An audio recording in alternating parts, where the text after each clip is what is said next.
Hello and welcome everyone. Thank you so much for joining us for today's State of Freight webinar. My name is Julia Becker. I'm the Vice President of Media Operations here at FreightWaves, and I'm joined in studio by FreightWaves founder and CEO Craig Fuller and Sonar's Head of Freight Market Intelligence, Zach Strickland.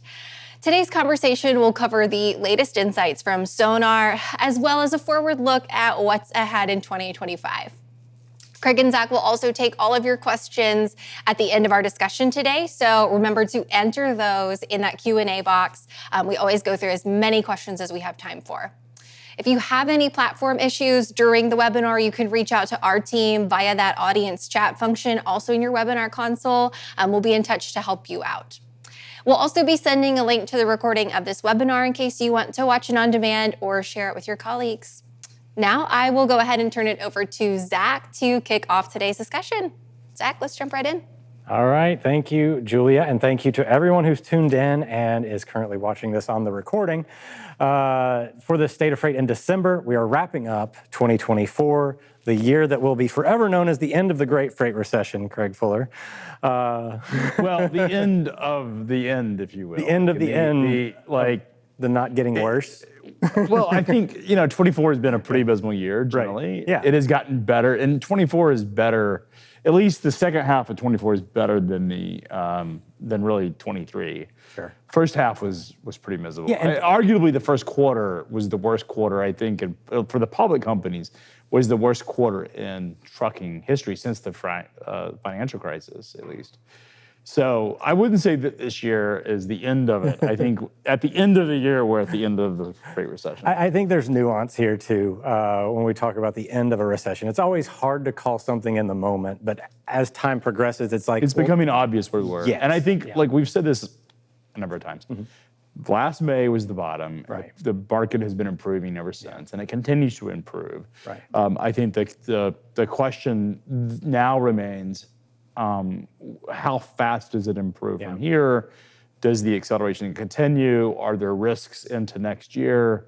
I think generally most people would say that 25 is certainly going to be better than 24. Sure. The question is by how much? Yeah, and there's some economics involved in that assumption as well that we'll talk about a little bit. But first, I want to show the tender rejection index to kind of just set where we are today. We've got the outbound tender rejection index here that is showing us a little bit of the white line is the current year. The orange line is 2019, and I pull that year for the last, 12 months just to make sure we have a pre-COVID set here, because 2019 was a relatively soft transportation sourcing environment. We've kind of pulled underneath that value, but we're still showing extreme improvement over this time last year. I think you have to look at it. It has been tracking a lot like 19. You do see, as you get into sort of mid-December, you see this massive acceleration in tender rejections in 19. It's in orange. I do think we'll see that this year. Yeah. And disappointingly, I think we, and myself included, hope that the white line, the orange line would match up. This would be like a repeat of the history. Hasn't happened. It was giving us a pretty decent little reason to expect that, but we've kind of fallen below it. It was ahead of it, and you certainly were hoping that would continue. But look, I think you have to compare it against 2023. The purple magenta line, is that pink? Fuchsia. Is it fuchsia? Fuchsia, yeah. Okay, that fuchsia line. The white is well above the fuchsia line, which is 23's numbers, and it's continued to improve. So it's up to the right. Yeah. It isn't as aggressive as but look, there will be a surge into the last 2 weeks in terms of rejections. Right. There always is, even in the softest of years, there is, and we'll see that happen again this year. Yeah, I think for me, the trend line itself is what's the most important part. The fact that we're seeing growth in the tender rejection index all the way from look at where we went from mid-September to mid-December. That's not typical. That is a great line. And should give everyone encouragement. One of the things that I've done is a lot of channel checks with people that are in the market from all levels.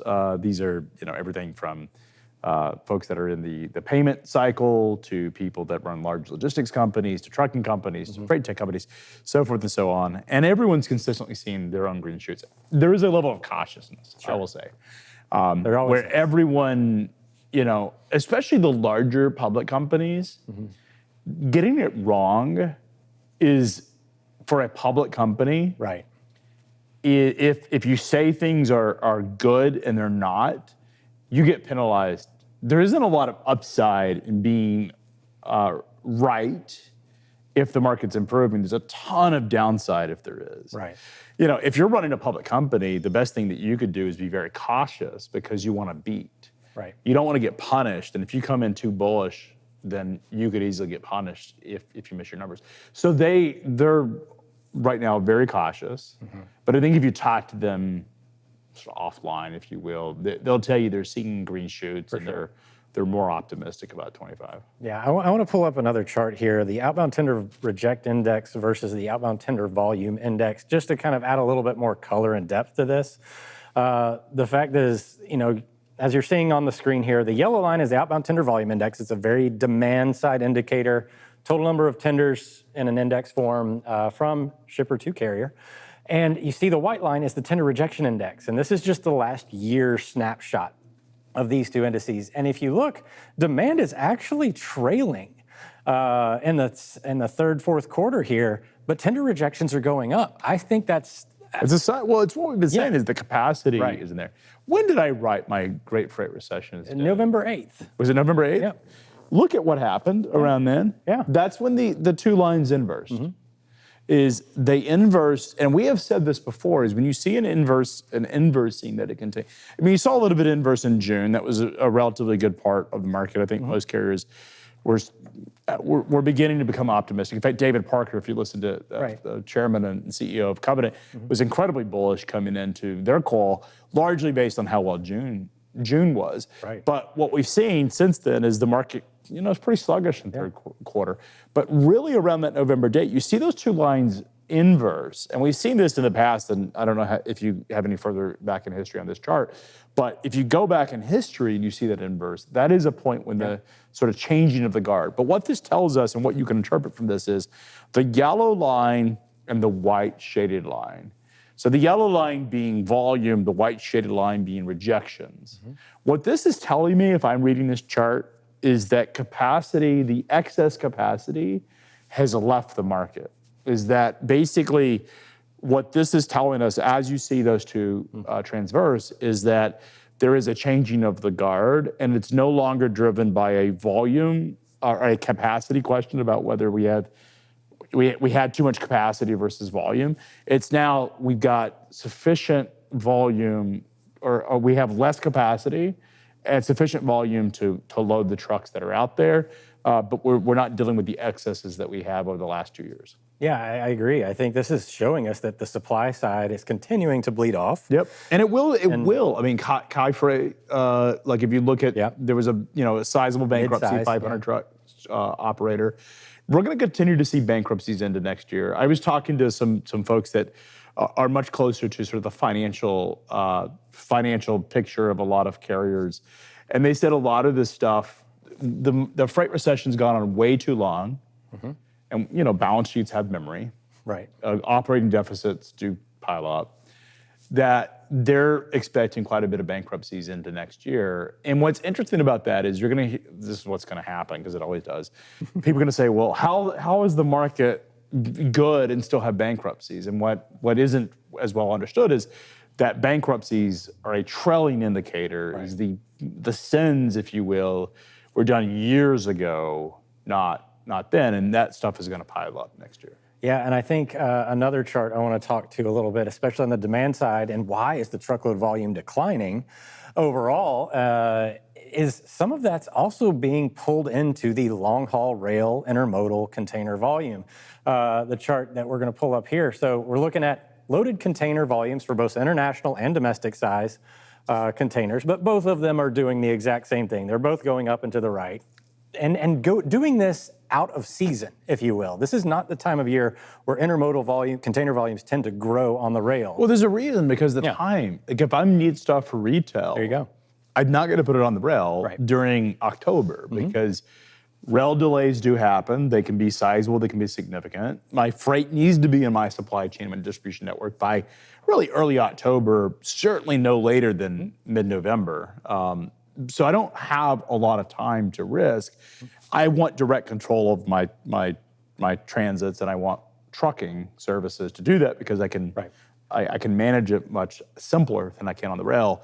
The reason we're seeing that is all that import volume. Like what is driving intermodal is the fact that these products are not needed right now. Therefore, there's no need to put them into warehouses. I don't want to pay taxes on it. I want in transit. What's going to be interesting is this, certain taxes.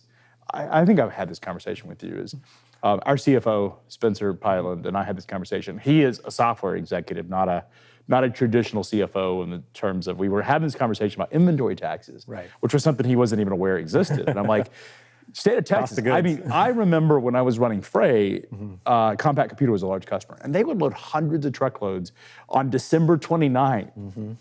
And it would basically sit on their yard so it can be in transit. Like they wanted to ship the stuff out so they didn't have to pay the franchise tax in the state of Texas, which is an inventory tax.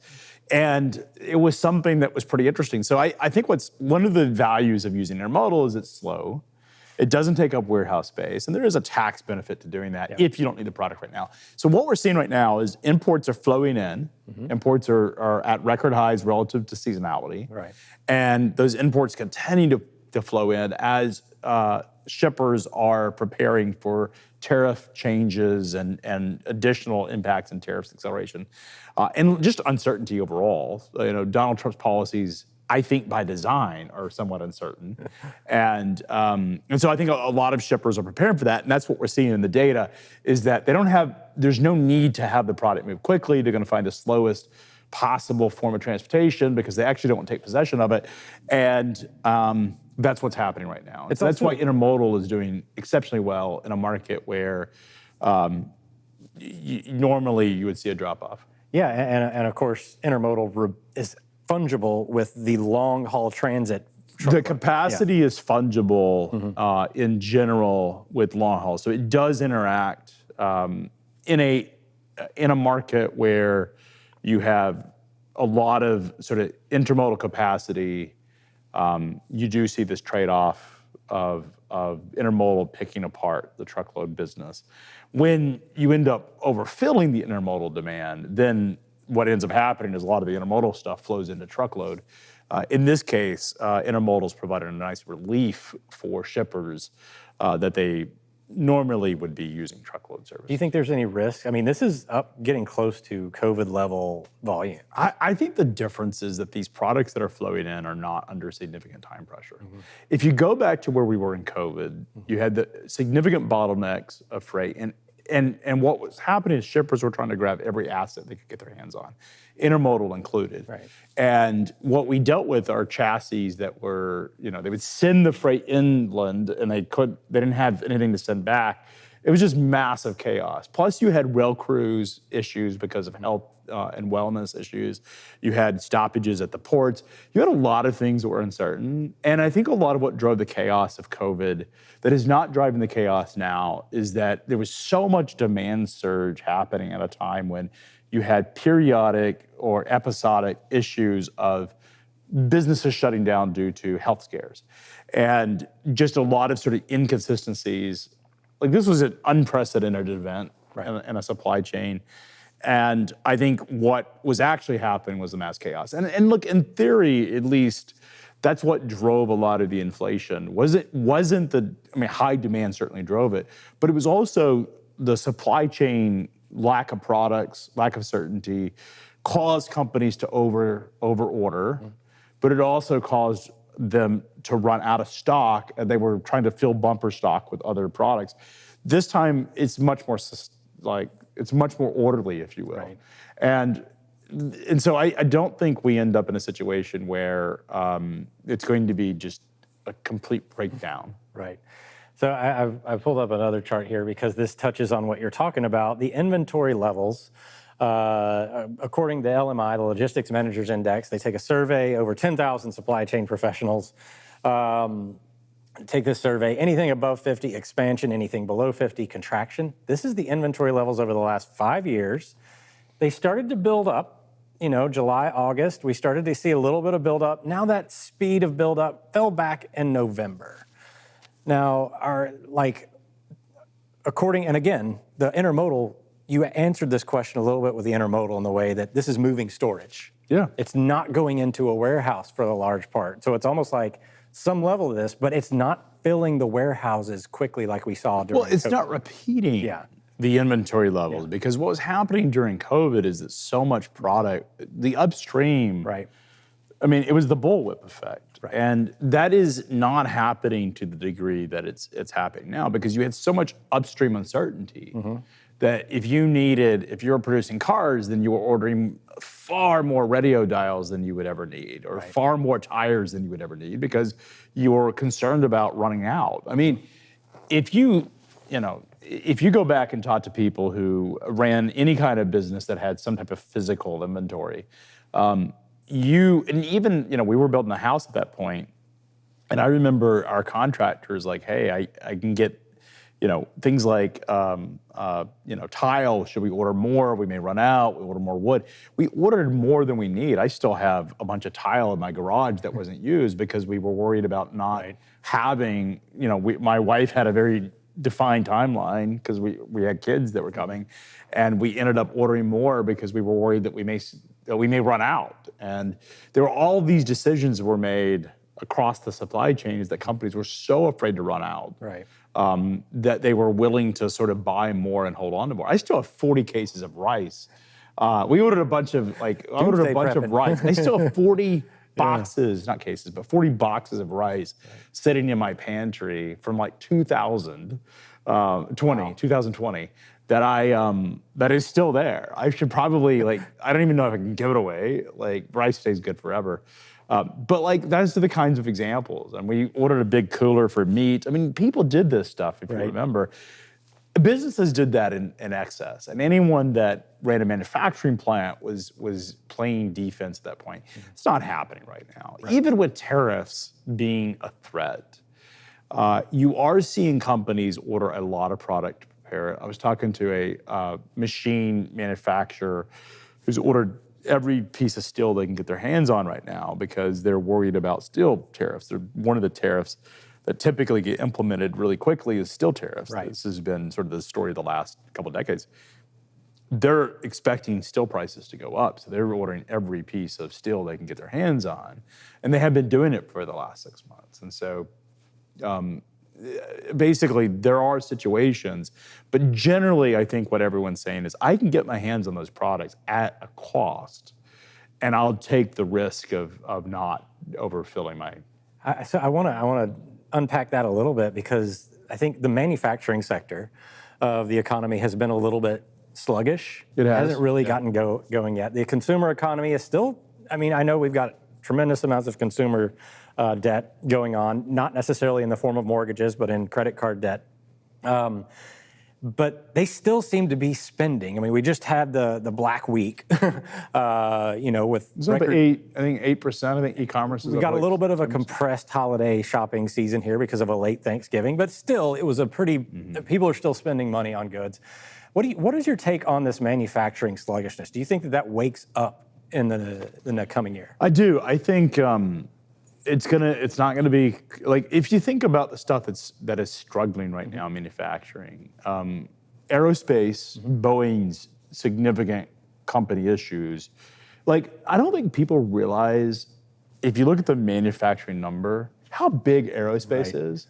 The United States, one of the core tenets of manufacturing is aerospace manufacturing. We're still the world's leader in aerospace manufacturing. And Boeing has been such a problem as a business for the last couple of years that has caused significant issues. It's slowing down pilot recruiting, pilot hiring. So that's one aspect. And it's a big part of our export market is exporting airplanes. Boeing's issues Boeing issues are causing some drag on manufacturing numbers. But let's take aerospace out of it. Auto's struggling right now. There's been reports of Stellantis, the CEO just quit. Nissan, there's been reports that it may file bankruptcy, or at least is having significant liquidity issues over the next year. So auto is struggling, and a lot of it is because the auto manufacturers went and tried to grab as much of the Inflation Reduction Act incentives for electric vehicles as they could, and built production and their supply chains around electric vehicles, anticipating that this was going to be a multi-decade generational shift. Right. And reality is that consumer demand hasn't caught up. And so that's causing some significant, and then you have things like high interest rates and cost of vehicles, insurance, all of that's really plaguing the auto market, is that people are not buying. I see it in boating. I own a bunch of boating publications, is that the boating market is off significantly. So big ticket items that need financing. One of the weird things that we're seeing, like in our aircraft finance business, is that people are holding out till next year. They want to. We've had numerous people call into our finance business and say, "I'm buying an airplane, but I'm not closing until January 2nd or whatever it is. Right. I'm not closing before December 31st. I want it into next year." That's largely due to tax. So I do think some people are holding off on big ticket purchases. Right. Waiting for some tax changes. It's no different than when a new iPhone comes out or is threatened. Right. When everybody's like, "Oh, the new iPhone, I'm going to hold off my purchase to next year." It's the same thing happening with businesses, is they're waiting for big CapEx spending to get the benefit of tax reductions. The best thing that, I don't think the Biden administration would do this, but the incumbent lame duck session of Congress could do is put accelerate some of Donald Trump's tax policies, because then the economy would start moving again. So I think what we're going to see is some of the manufacturing slowdown that we're seeing right now is related to auto, aerospace, housing materials, because those are also, there's a lot of uncertainty around housing. Like a lot of second homes or used homes. There's more home listings than we've seen in years of people selling homes. Those are sort of plaguing the market a bit. And so all of those are sort of the big horsemen of the freight market, and they're not doing great. And that's why that's probably why the 19 number is not following through. We're seeing capacity reduce, but we're not seeing demand follow through. I don't think it gives us any pause. I think the fact is that the capacity's out of the market. Yeah. That unless you think the economy is going to go into a pretty significant deterioration and downturn, I think you can be incredibly bullish about next year. Yeah, I think, so this next chart here that I want to pull up, the net changes in trucking authorities from carrier details here, is still showing a pretty strong negative rate of change in terms of operating authorities. Now, this is lag data. Operating authorities take like a year basically to clear out of the market, just kind of like the trucking failures or bankruptcies. But it's still showing a pretty strong negative. We expect that to be, at its strongest moment here in the coming month or so. It always is, because I mean, people just don't like. Part of it is you have this lag that happens in the data, the way the data is accumulated. It definitely is going to lag, and that always happens. Right. And then people go home for the holidays and just don't come back out. Right. Like, hey, I'm done with trucking. Great jumping off point. I'm done with trucking. I'm going to finish at the end of the year, and I'm not getting back out. And it's certainly not a time of year. It's like, I'm going to go get in a truck December 15th. It's cold. like I'm not a truck driver, but I can tell you, going out like as a pilot, the weather is perfect. It was perfect this weekend. Looking out and being like, man, it's such a great time to fly. Except it was like 20 degrees. Yeah. And I'm like, I don't want to be on you're in a plane with a heater. Like, these are small single engines. Right. They do, you do have heaters in them. But you're like, the last thing I want to do is get on a cold ramp. And I think trucking's the same way, is people don't want to be out in the winter weather. But also it's a chance when people sort of reevaluate their priorities. Is their home of family? It's a point of retirement too for a lot of people. They say, I'm going to finish this year and be done with it. But also, hey, I'm going to evaluate. I'm home with my family. I want to reevaluate what I'm doing, and they just don't come back out. Yeah, I mean, and to me, the supply side contraction is going to fall through, even with demand, if it wanes a little. The supply chain, the supply side contraction will continue into next year, regardless of the state of the freight market. It always does. There's always a lag. Like, demand is always pulling on supply, either up or down. And we need to see a longer inflection point, higher rates. Rates have got to continue to go higher before you see the market start to expand again. An expansionary cycle is not imminent by any stretch. Now, we could see an expansionary cycle sometime in 25 pick up, but it will be very slow, in my opinion. Yeah, and we are seeing rates expand. I mean, we saw tender rejection rates going above 6%, relatively stabilizing, but spot rates excluding fuel and including fuel, the NTI and NTIL, which is the next chart that I want to pull up here. Look at that November 8th date right there. Yeah. Look at all that happening. There was a lot of data to support. Surge. There's a lot of data. You know, market sentiment matters. Like I think people discount the market sentiment element of this conversation. And rates have a big thing to do with it. Rates have absolutely to do that. Yeah. When you start talking in the market, you know, it's interesting because people love to say that we're influencing the market. And I'm like, man, I wish I had that power. Yeah. But there is an element when you start talking about the directional change, and in our case, declaring the freight recession is over, or talking about the direction. If it's truly data-driven, credible from credible sources, people do start to factor that in. And I had multiple people who were in RFP season that work for large brokers and carriers even that said, thank you for saying this. And they were the same people 2 years ago that were cussing me out for saying the freight market was collapsing. But they were thankful because it gave them the opportunity to have the conversation with the shippers where they started to take it serious, that, hey, I need to consider the risk. And that's the reality here, is we're saying stuff that's data-driven, but there is a market element. When you start talking about the end of the freight recession, you start talking about capacity contraction, and you start talking about a bullish 25, and I think generally everybody, even people who tend to be counter to us, even Jason Miller, went before the election saying, there isn't going to be a big recovery in 25 to be more bullish. Yeah. People are starting to sort of price that in. Yeah, and I think here, the influence of fuel is really the point of this chart that I was pulling up. The NTIL in yellow, that's excluding the total cost of fuel. If we didn't have a 20% drop in the average cost of diesel this year, what this chart is saying is that rates would actually be higher. But this is beautiful, because if you think about it, for the owner-operator specifically, the cost of fuel, in fact, there was somebody, I wish I had brought the tweet, but one of the tweets that somebody made was analyzing the cost of fuel on a per mile basis from the start of the year to the end of the year. And, on a percentage basis, it was a couple of percent. It was a massive impact from where diesel was in January to where it's at today. And that's what this is saying, is ultimately, when you look at that yellow line, so let's pull that up. Let's pull up the yellow line because I want to talk through it real quick. Yeah. The yellow line is what the truckers take home. That's the line haul portion of it. The white line incorporates the cost of diesel. Well, it's not the cost of operating. It's ultimately the cash flow for the cash flow for the line haul services, which is why it's NTIL. And ultimately, that's the number that matters. Look at how much better we ended in yellow than we started the year. Right. There has been, what is that, 16% in a 16% year-over-year increase in the line haul services cash flow versus last year. That is massive. Huge. And what it's telling us is that the market is now healthy. And I think that we're in a really healthy balance right now.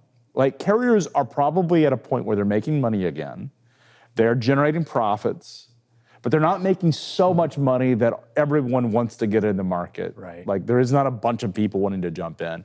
This feels like a really good time for 25, feeling like a really good time for carriers, because better operating conditions, but you're not going to have the massive excess that you had in 21. Right. You didn't have the sort of massive surge of new entrants that you had to deal with in 22 and 23 and 24. This feels like a really healthy balance. Now, what will happen, I think anyone, do we see a shift of the guard? The other thing that we need to talk about is something you and I have briefly touched on, and it's a polarizing or controversial topic, which is immigration. One of the things that I have increasing conviction on that I dismissed largely as a degree of xenophobia early on, is the amount of people that are guest workers, undocumented workers, illegal immigrants, pick your term, that are actually driving the trucking industry. That is a much bigger part of our industry than I think any of us really thought. So coming into this, one of the stories I heard was that Ukrainian refugees, who the U.S. has brought in due to the war, and perhaps rightfully so, a lot of those folks are, and they're documented that they're refugees are sort of given visas essentially to stay. That they're driving trucks is a job they can do. So I think part of that is actually showing up in the numbers. I don't know if that goes away, but I do think the immigration story is playing out in the trucking industry. I mean, the U.S. has brought in so many immigrants over the last couple of years that it is actually showing up in a lot of the data. And it is certainly factoring into the trucking industry. Yeah, do you think like the Drug and Alcohol Clearinghouse is having any influence either? You know, it's still early. Yeah. I think back to Adam Wingfield's and my conversation at F3, and I do think that will start to play out. And what he made clear was that it was when they stopped the way stations that the penalties, the fines are actually earned by the state the state DOTs and the sheriff's offices. Like the state gets to be the beneficiary of that. And if there's money on the line, you can bet that they'll grab it. So that was the part that was sort of the epiphany, was the enforcement regime is really the question. It's not all at once. Yeah. People that are cheating or not compliant for either ignorance or because they don't want to be compliant, are going to continue to be that way. It's when they get stopped at the way stations or pulled over in an inspection that you end up seeing those issues. And you can know during road check week, something like 15% of truckers end up getting some type of penalty. So I think this will show up, but I think it shows up into next year, and I think it just accelerates the bleed. But it won't be obvious to us in the moment, I don't think. I think it's one of these things that plays out over the course of a year. We'll look back and be like, okay, this was the impetus for it. Right. So I want to talk a little bit about the maritime sector before we take some Q&A here, because I think this is going to be, this has been a hot topic over the last bit. If we pull up the chart of the rates, the Freightos Baltic exchange rates from China to North America's west and North America East Coast lanes, spot rates, these have stayed relatively sticky. I mean, you talked about how we'd never see a COVID environment again in terms of rates. And then somehow, these are not close to that by any means, but they're still pretty far above where they were at this point. And remember, we've added more ocean capacity Yeah. than we've ever had. Right. Like the amount of ocean container capacity that's been added is at levels that are unprecedented. And look, I think, what we got wrong, or what I got wrong, is I didn't think that ocean rates would come back to the level. Like, where they're at right now is really good historically. Right. Like if you go back to the 2016 to 2020 period, spot container rates were, 2,000 was a good rate. Right. Most of these ocean container lines were losing money. The fact that we're up to $10,000 in some cases, or even right now, what is that, 4,000? Yeah, we're around 4 and just under 6. Like, that's a big change in the profit. And look at the P&Ls, the profitability of these ocean container lines is doing massively well. This feels like a really sort of unexpected development, but it's caused right now by so much demand for ocean container capacity. But let's talk about why that's the case. Okay. I've mentioned it before, and I want to reiterate that what we don't, like a lot of American commentators don't spend that time enough, is understanding the Chinese economy. Right. China is in one of the worst economic downturns that it's had since it globalized. Like, it largely set out the financial crisis. In fact, it benefited in many ways from the financial crisis because every company in the world, that in the Western world, was like, oh my God, our business is going to go bankrupt if we don't cut costs. So they were actually, a lot of the sort of economic crisis that was caused by the financial issues actually accelerated China's manufacturing sector. They actually set out a large degree of the great financial crisis because they were able to offer products far cheaper than American or Western producers were. This time around, it's different. Right. What's happening in China is that the government has attacked private sector so significantly that the consumer economy, the Chinese consumer economy, that was showing great promise 10 years ago, has largely set out. They don't have a strong consumer sector to the degree that we do in the West. Right. When anytime you see the U.S. economy slow down, the government stimulates the consumer. Right. And frankly, rightfully so, because it works. The Chinese do the opposite. They stimulate the real estate sector, they stimulate the stock market, they do everything to stimulate the top, because it's sort of top-down driven, and state-owned enterprises. And what's happening is it's not working. Right.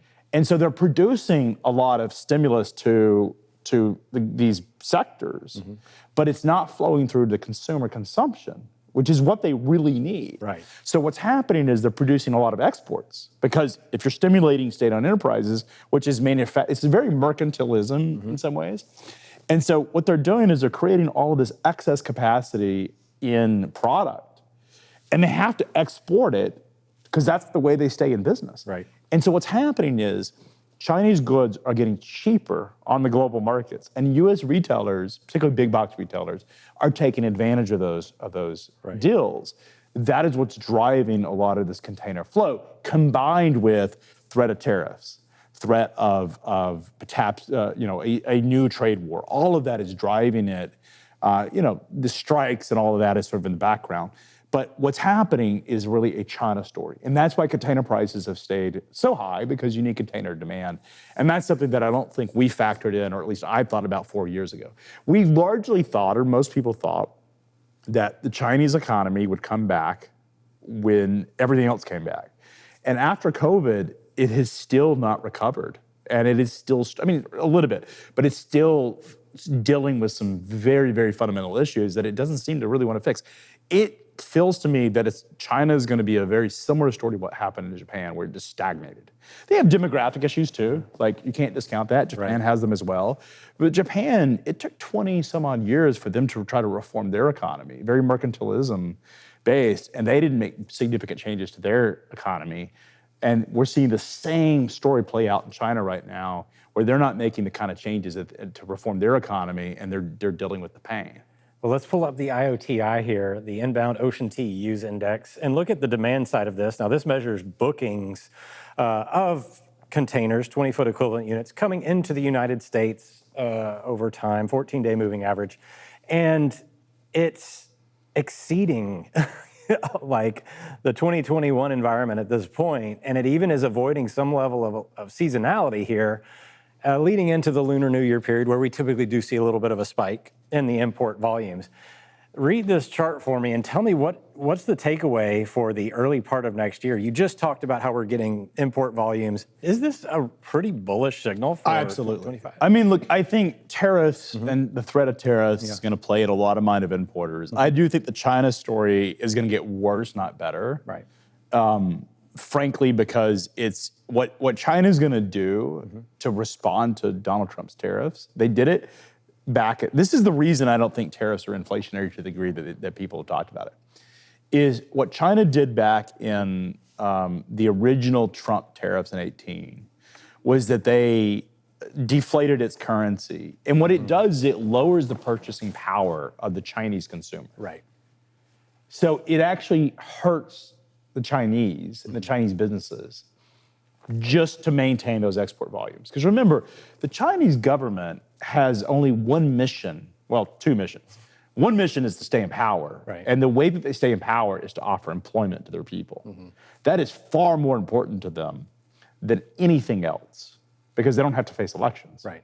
If you defy the government, you end up in jail or worse. And so the reality is they need to stay in power. They need to offer full employment. And so they're willing to attack their currency. And so you're going to continue to see bullishness.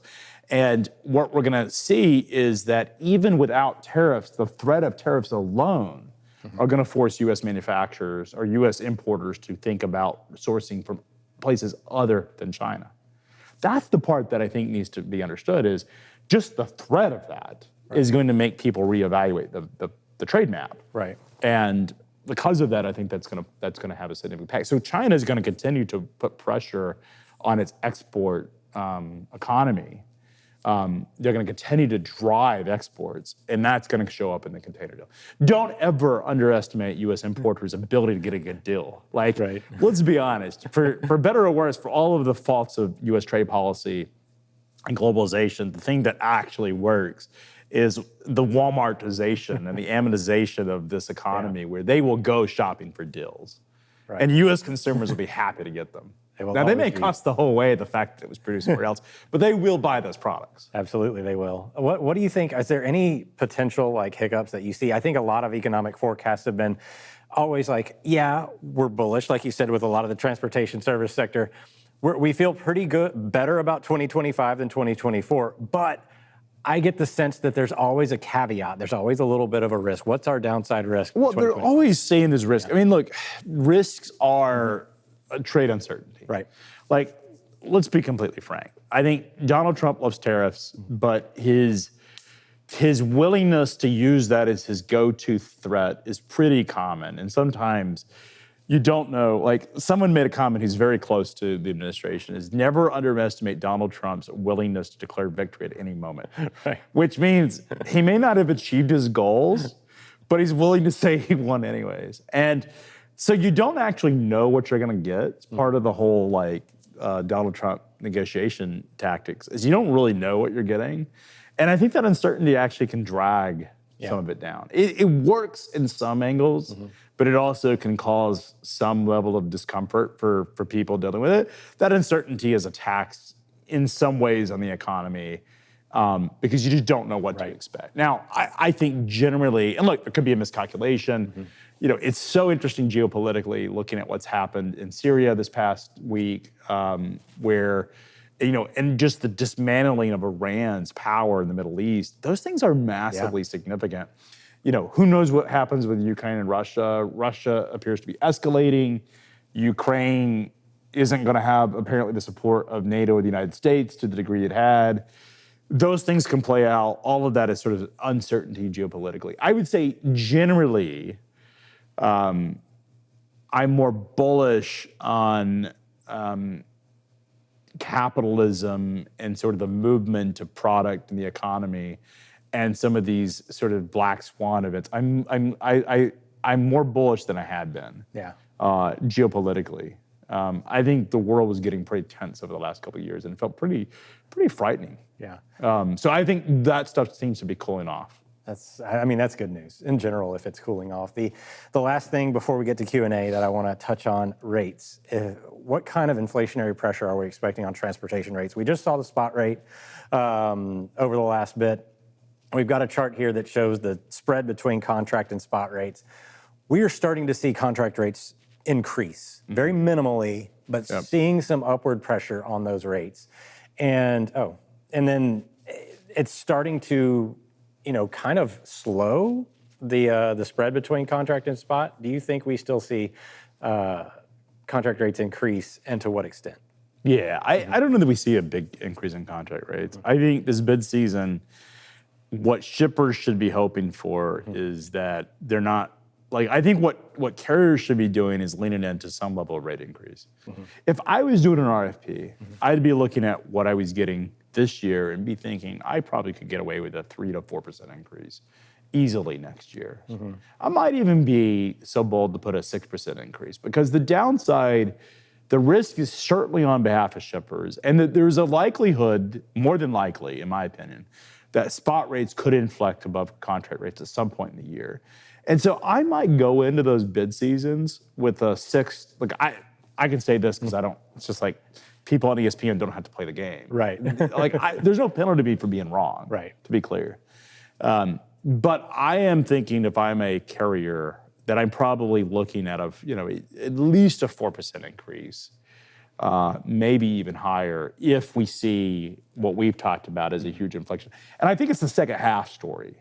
I think a lot of the economic policy changes, whether it's tax cuts, depreciation, capital spending, all the stuff that we're expecting takes place in the second half of the year, not the first half.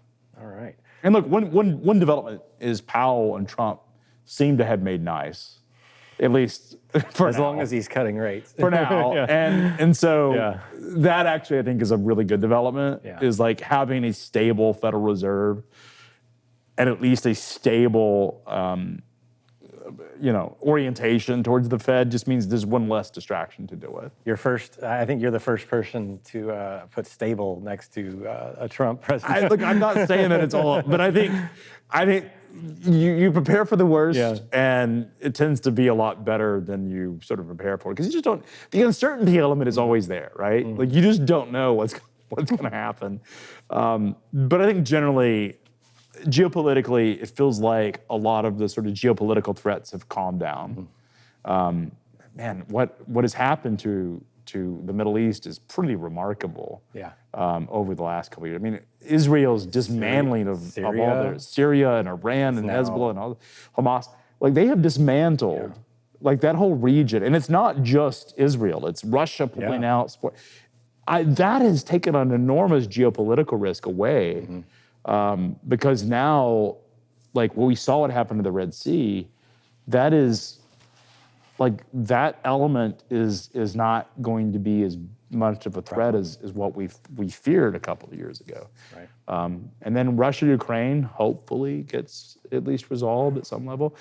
I think getting back to doing business and us focusing on business and not geopolitical, like, conflict feels a lot more exciting to me. I mean, here's to it, 2025, let's do it. All right, let's toss over to Julia, give us some Q&A. Awesome. Yeah, thanks, Zach. Everyone in the audience, we've already got a couple of great questions in from you, but please enter those in as much as you can. The first question here, you've touched on this, but lots of folks are asking, what proposed new regulations and reforms will have the biggest impact on the supply chain? Look, I think we'll see an unraveling of a lot of the Biden-era policies, particularly environmental. We have the truck emissions, new engine emissions requirements that were set to go in effect during 26, 27. Those are going to get reversed, likely. I also think there will be reversal. Like, one thing you could say with absolute certainty, and this happened during Trump's first administration, whether you like it or not, some people hate it, and it feels chaotic, but he is a deregulation kind of guy. And so what I think we'll end up seeing is less regulations. I think particularly environmental regulations are probably the first to go. A lot of environmental regulations, particularly the ones that were sort of recently implemented. And I think that makes it, you'll see, easier to build homes, easier to take on big projects, probably big manufacturing facilities are easier to be built. And I think we'll see more oil. I mean, one of the things you talked about that we aren't celebrating enough, Zach, is the collapse in diesel prices. Like, that should continue. We actually could be, like, generally, you're almost bearish on oil. Right. Like, the best thing that happened to the oil markets is tight supply. And it looks as if the oil markets are going to loosen up with more exploration and less regulation. That could drop the price of, I mean, look at the diesel price, how fast that's dropped this past 2 years. I remember 2 years ago talking about the fact that there was a threat of running out of diesel supply in the United States. And we may see the big construction projects, refineries and nuclear capacity seem to be back in vogue. And that could be really positive. Yeah, I mean, I think another thing to look out for, I mean, the green initiatives going kind of by the wayside, some of those are just not feasible anyway, so I don't know if it's going to have a huge impact. The tort reform is one that I would look for. I don't know that it's necessarily going to end up being a huge issue, though, because there's just so much effort. The Chevrons, the whole Supreme Court case of the Chevron rule being thrown out, I think isn't getting enough press. That it should, which means that the regulatory bodies can only basically put rules that are allowed under Congress, like the original charter, and any new congressional legislation that's added to it. The liberty of them creating rules because they decide it's what they want to do is changing, which will be a bit chaotic, but also create less sort of like activist regulations. Awesome. Next question here. Do we see logistical squeeze coming with a possible port strike in mid-January? I don't believe that we'll have a long-term port strike. I have said this on numerous occasions. There's a risk of it. I was actually surprised that we had a 2-day strike. And what was publicly positioned with the ILC, or the longshoremen, sorry, index and contracts, the longshoremen, ILS, was very different than what appeared to be happening behind the scenes. Is they were we're not going to do a contract, we want our piece. We're anti-automation. I think it ends up getting resolved before we have a long strike. Yeah, I think the timing too, January 15th, I mean, it's right in front of Chinese New Year, Lunar New Year. You also have the inauguration 6 days later. Yeah, yeah, good luck. And I don't think the Trump administration is going to tolerate anything that impacts their potential for economic chaos. Biden was as pro-union as it gets from a presidential standpoint. Absolutely. And Trump is the exact opposite. So. Which is weird that the Teamsters, the rank and file though, there is some things that I think union members tend to like about Donald Trump. You know, demographically, he's very sort of there, but also the idea that America first and manufacturing first does help. But when it comes to someone striking in an infrastructure job, I don't think it plays out. Right, fair. Awesome. Next question here. What steps are being taken to combat monopolization, fraud, and manipulative practices while ensuring equitable rate setting and aligning rates with carrier costs? Oh, this is such a juicy topic. I imagine this is probably an X-driven conversation. The whole transparency. Broker transparency. Like, the broker transparency thing is getting a lot of attention. Yeah. So what is being done? I mean, you do see a change. There's a rule that the FMCSA has put out, which you have to understand that when they put out a proposed rule, it is not law. Right. The other thing is the Chevron that we just talked about very well could take that away. Now, there is precedent of it being in the rules that a trucker can essentially do an audit trail on brokers and this was in the 1980 Act, they could ask for documentation of what was paid and all that. But there's some guidance or the language is written such that it makes it almost where there aren't any sort of statutory requirements as to what's included in that and how fast you have to respond, all this stuff. That is apparently being proposed, or not apparently, it is being proposed by the FMCSA. There is a public comment period. It's absolutely getting a lot of attention among the brokers.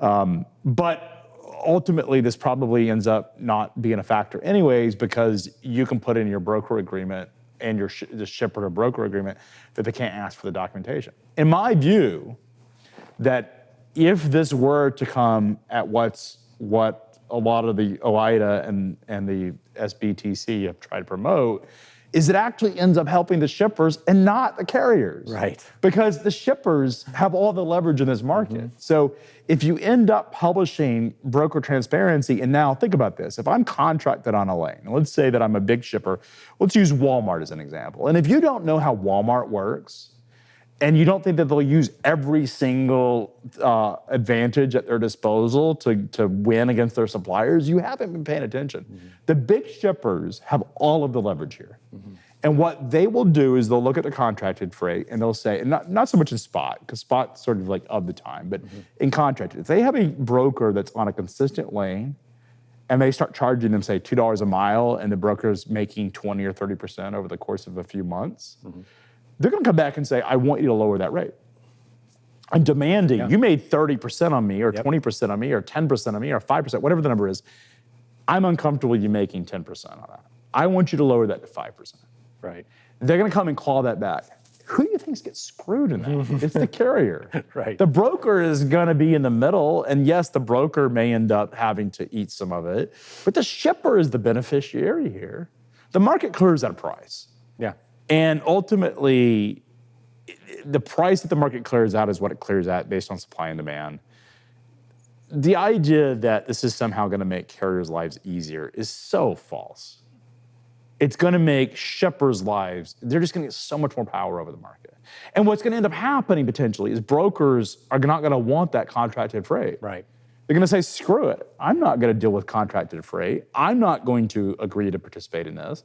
And then guess what freight ends up going to the larger enterprise carriers to begin with?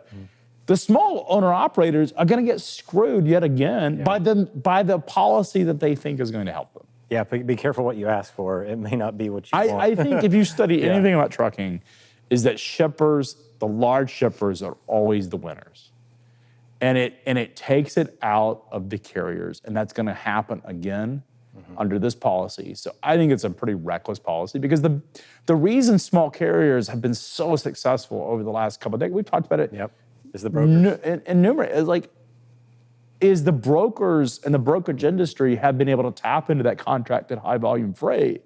And if all of a sudden they say, we don't want to participate in that because we can't make a margin, that freight goes away, who loses? Yeah. It's a small carrier. It's nonsense. It should have never happened. They're shooting themselves in the foot. And at the end of the day, we'll report on it. I actually think it ends up helping Sonar's business, because it makes the need for data, or the desire for data and more data, better. But it's dumb, as far as I'm concerned, on the behalf of small carriers. It's not going to accomplish what they want to accomplish. Couldn't agree more. Next. Awesome. This next question comes in from someone watching on X. So remember, you can always submit your questions wherever you are streaming. Do you see the Chevron deference case result possibly affecting regulation by the FMCSA? Absolutely. We just talked about it. That's absolutely the case, is that the Chevron deference, which we've talked about what that is a few seconds ago, absolutely will probably narrow the FMCSA's ability to do things. There are good and bad to that, by the way. The good news about that is it could change things like electronic logging devices could go away. It could change the hours of service regulations. All these things that you sort of see in the background that we sort of take for granted, we could see that go away. It's going to get litigated, all sorts of fun stuff that's going to be ahead. Lots to report. One of the things that it actually, I think, negatively impacts the industry is the load board fraud, or the freight fraud that we continue to see propagate. Right. The challenge is there isn't a federal agency other than the FBI and perhaps the FinCEN that are actually chartered to solve this problem. And the FBI does not care. Let's be completely frank. The federal agencies that are responsible for enforcing the types of laws and investigating the types of acts that these organized criminals do not consider freight fraud a priority. They're so focused on fentanyl trafficking.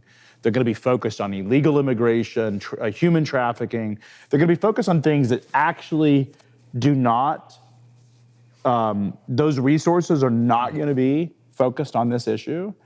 And that's an unfortunate reality. And so while Chevron is going to will narrow the agency's resolve, what doesn't end up happening is resources do not get allocated to parts that we desperately need, which is more enforcement of rules. So the market's going to have to fend for itself. Yeah, and carriers, of course, it costs too much money to go out and chase after these. The reality is, if I'm a shipper, and I have high value freight, or I have at this point any freight, the issue is I want to be doing business with brokers and carriers that have some scale to them, because when a truckload gets stolen at a U.S. Express, there was a response team. There was somebody to call that had connections all over the country that could figure out where the freight was and at times recover it. Right. That does not exist if you're a small carrier or you're a small broker. Right. You don't have the FBI or the Secret Service or whomever on speed dial, or your own response team that you can pay $20,000 to go out and find the truck and the trailer. That exists among big companies. Right. That does not exist with small companies. And that is the issue, is that the market is going to have to fend for itself, because the government is not going to step in and help you. Yeah. So we get, there's great things about low government regulation. There's also the negative part, is that the criminal syndicates that have really plagued our industry are just going to become more empowered and less impacted, because the authorities just aren't going to have the resources to focus on it. Yeah, another reason that scale may actually work a little bit better in the truckload side. Things that we should probably make a book for. If you're deciding to go into trucking, here's what you should know as an I have great operator. news on that. Okay. Zach, is we are launching something on Valentine's Day called FreightWaves Playbook. I didn't even know that. You didn't know that, but you teed it up. Yeah. And it is basically, we're partnering with Adam Wingfield. Okay. And this is basically taking his masterclass approach along with our content and selected forms of our sonar data. And really, it's only for the small fleet owner. It's intended for those small fleet owners that are trying to figure things out. And it's basically a playbook. Now, you can't be a broker and join, and you can't be a shipper and join, and you can't be a big broker and join. You have to be a small player. You have to be someone with an MC number. And we're going to create a community for small carriers that's going to give them the resources to really manage their business. And I'm very excited about it. In fact, we didn't even plan to tease it, but I'm glad we had the opportunity to, because there's nothing more important than giving someone a playbook who's running a small carrier, because there's so many things that they need to understand. And what's great about what we have at FreightWaves and what Adam has built is we have all of this tribal knowledge and data that we are observing things, we're seeing things, and we know things that frankly give us that knowledge should be shared to the smallest players in the market. And we have a chance to do that. So we have a platform we're rolling out on Valentine's Day. I'm very excited about it. Is that intentional, Valentine's Day? It is. We love love letter? you. Yeah. We love you, carriers. We love the small carriers. They are, and I know that seems like but they are the backbone of this industry, and they deserve to have the resources to win. And that is something I'm really passionate about. Nice. All right, I think we're out of time, Julie. Awesome. No, love it. Ending on a positive note there. That is all of the time we have for today. As always, thank you to our audience for tuning in every month. You guys make this such a great conversation. You make it the event that it is. We hope everyone has a safe and happy holiday season. We will see you back here in January for the next round of State of Freight. Thanks, everyone.